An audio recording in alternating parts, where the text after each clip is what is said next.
Okay, folks, Mark here again. Y'all know how I do cook the books and bring the information. I've been studying Jeremiah chapter 1, verses 5, and it states, and I quote, "Before I formed thee in the belly, I knew you." Pause. God is saying to Jeremiah, "Before I formed you in the belly, I knew you."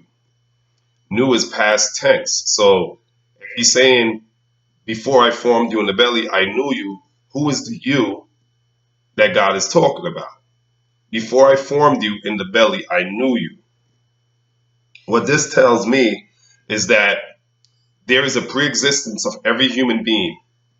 We pre-existed before we existed. Pause. Before thou came out of the womb, I sanctified thee.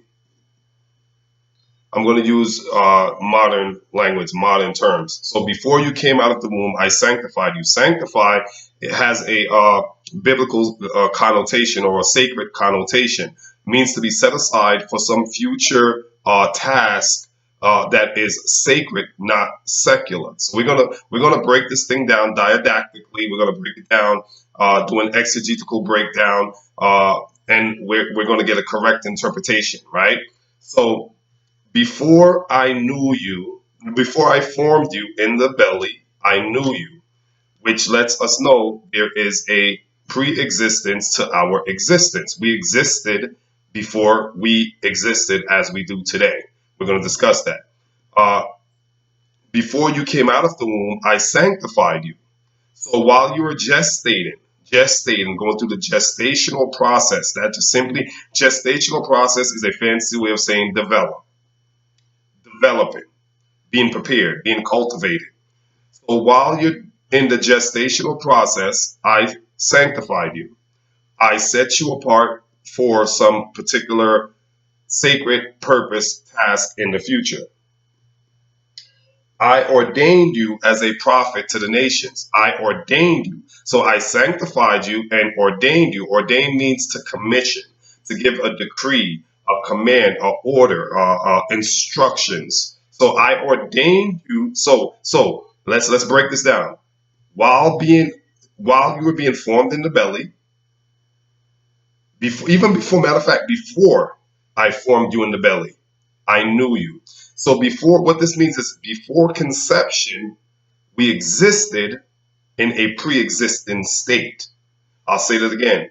Before I formed you in the belly, this is God speaking to Jeremiah. Before I formed you in the belly, I knew you, which is not an implication, but a direct, assertive ascertaining that you existed, you and I existed before we existed. I'll say it again. Before I formed you in the belly, I knew you. This before is being explicitly stated that God knew us before conception. Conception is where sperm travels up the uterus to the fallopian tube and meets the egg. So before conception, I knew you. That's what God is saying to Jeremiah when we do a didactical and exegetical breakdown. Exegetical means the correct interpretation. Didactical means intended to instruct, to study, and to teach. So when you do a didactical exposition here, exposing the truth of the scripture, when you do it like this, you're getting the meat and the potatoes, right? You're getting the true interpretation, right? We're going to do that. We're going to take our time and break this thing down. So, before I formed you in the belly, before conception, I knew you. Hence, you existed before you existed. All right. Let's pause right there and stop. Who is the you that God says He knew before forming you in the belly? All right. That's a two-part. I'm going to break this down. First part is this: the you who's being referred to here is what we would call in spiritual science your astral body, your subtle body, aka your non-corporal form. Non-corporal means not physical, not a physical body. Uh, or your ethereal body, which ethereal refers to the ether. Subtle body is the subtle energy. Your soul. This is who God is talking to. This is the you that God says, I knew you before conception. Who is the you? The you is the astral body, the subtle body, the ethereal body. Uh, right. So now we see that we existed. This is biblical evidence backed by scientific data that we existed before we existed. We pre-existed before our existence as we know it today. That's one. So we're told, we see here that God is telling the you, the true you, that I knew you before you were formed in the belly. Now, being formed in the belly is a process, right? It's a 9-month process where you gestate. You're gestating. And I mentioned gestational process just simply means you're developing, you're growing, you're gestating in the womb. The subtle body is or the soul is a fully developed, mature entity that is capable of consciousness and complex thought. Right, the soul is fully matured and capable of complex thinking, thought, and consciousness. However, at conception, where the sperm meets the egg, the soul is standing by. The soul is standing by, right? We're going to use the term standing by, but the soul is right there, integrating itself with the physical body, which is the fetus, the baby. The soul is integrating itself with the physical body. By integrating, I mean it is inhabiting. It is gradually inhabiting itself or inserting itself into the fetus, the baby, the physical body. At the 9-month mark, where the actual birth takes place, the soul is fully integrated with the physical body. This is where it says, before I formed thee in the belly, right? God is saying before. So that 9-month process is where you are being formed, right? You're going through the trimesters and you're actually being developed. You're gestating. And the soul is integrating, familiarizing itself with its new host, right? Because the soul is getting ready to leave its world, its realm, its plane, which is the astral plane or the ethereal plane. Hence, it has an ethereal body. See, it exists in an astral plane. Astral pertains to the cosmos, the stars, and so on and so forth, the heavens, the galaxies. So it inhabits that realm, but it's getting ready to enter into the earth realm, which is the only physical realm. There are several realms, seven layers going up and down in both directions. The earth resides in the middle, and the earth is the only physical realm. So the subtle body, your soul, is getting ready. Excuse me, I got allergies. The subtle body, your soul, allergies are killing me. So the subtle body, aka your soul, non-corporeal form, non-substance, is getting ready to enter into the physical plane, which is the earth. And it needs a host. The host is the fetus that is gestating throughout the 9-month process, which is the trimester. At birth, the soul is now fully integrated into the physical body, which is the baby. Now, once the baby comes out, we know the umbilical cord is cut. Now, here's what's interesting. The soul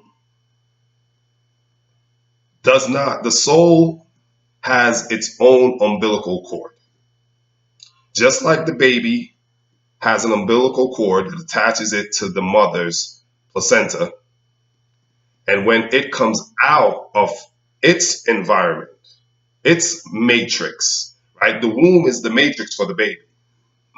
When the baby exits that realm, the realm of the womb, and comes into this physical world, it has to sever its umbilical cord because it no longer needs that, right, for sustenance. Well, when the soul fully integrated and fully integrated into its new host, its new habitat, which is the physical body, it has what's called it is called a silver cord, which is what we talked about in Ezekiel chapter 12, verse 6, the silver cord. Or it is also known as a crystal cord. That crystal cord is it is similar to the baby's physical umbilical cord. What that silver cord or the crystal cord does is it is the soul's umbilical cord to its dimension that it just came out of. Remember, it just left its ethereal plane, its celestial heavens, and now it's coming into the earth to dwell on the physical plane in a physical body. So the silver cord is the soul's umbilical cord that attaches to its source.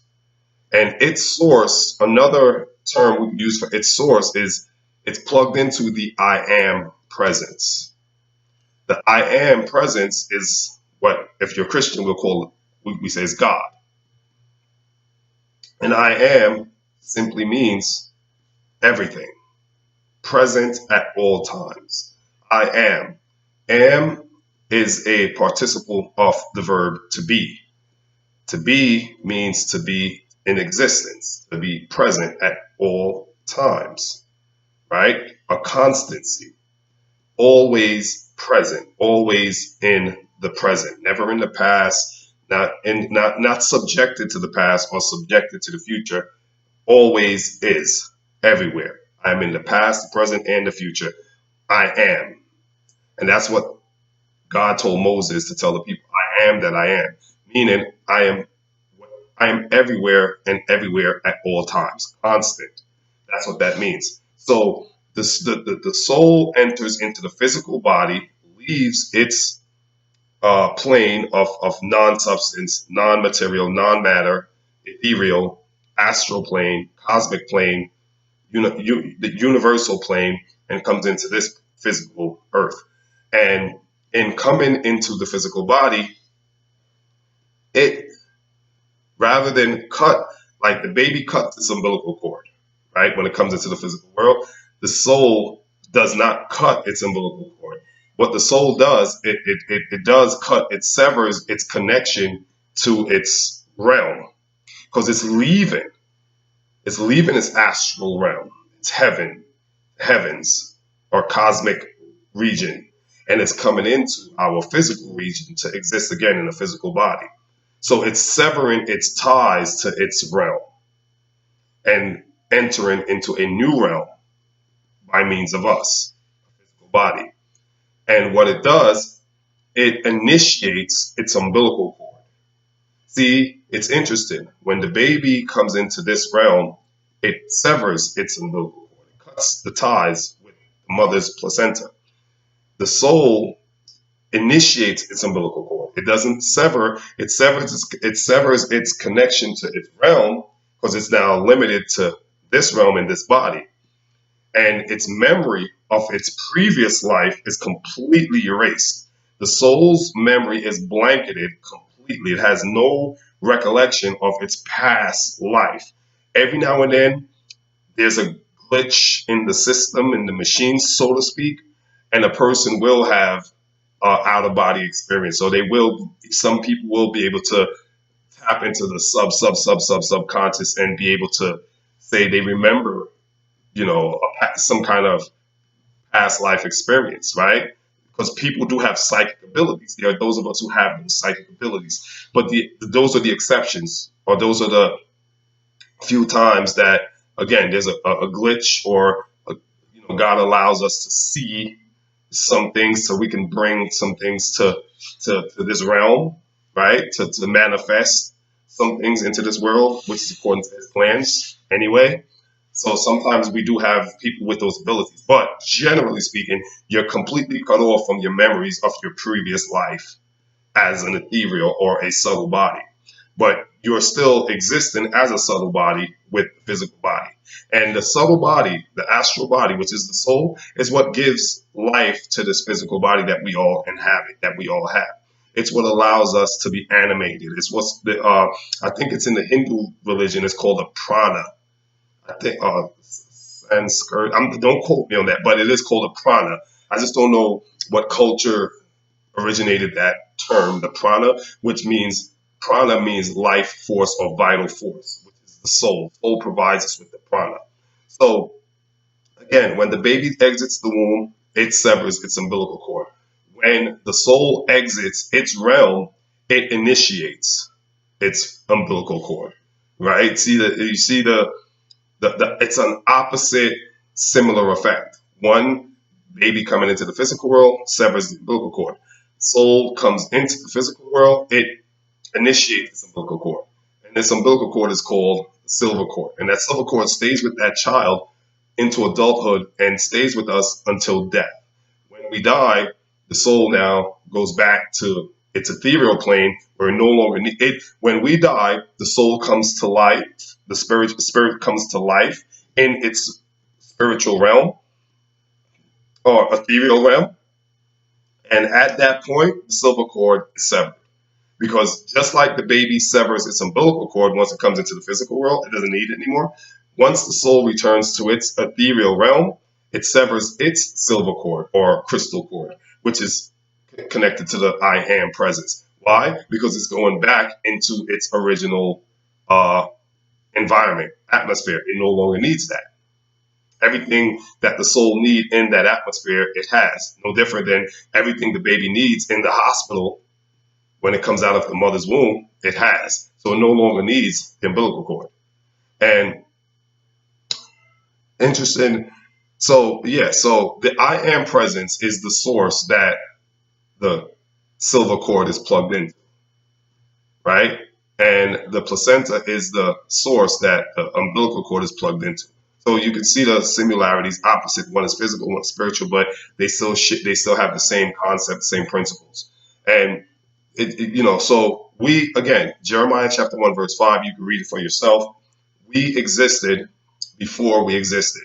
All of us have our existence prior to our birth, and we are all given certain orders, certain decrees. Again, before you came out the womb, I ordained you, sanctified you, I knew you before you were formed in the womb. So all of us have been given these instructions, and it's up to us to tap into our. Here's what I'm going to genetics. Tap into our DNA and study our DNA, because in our DNA lies our instructions for what we're supposed to do here. Till next time, peace.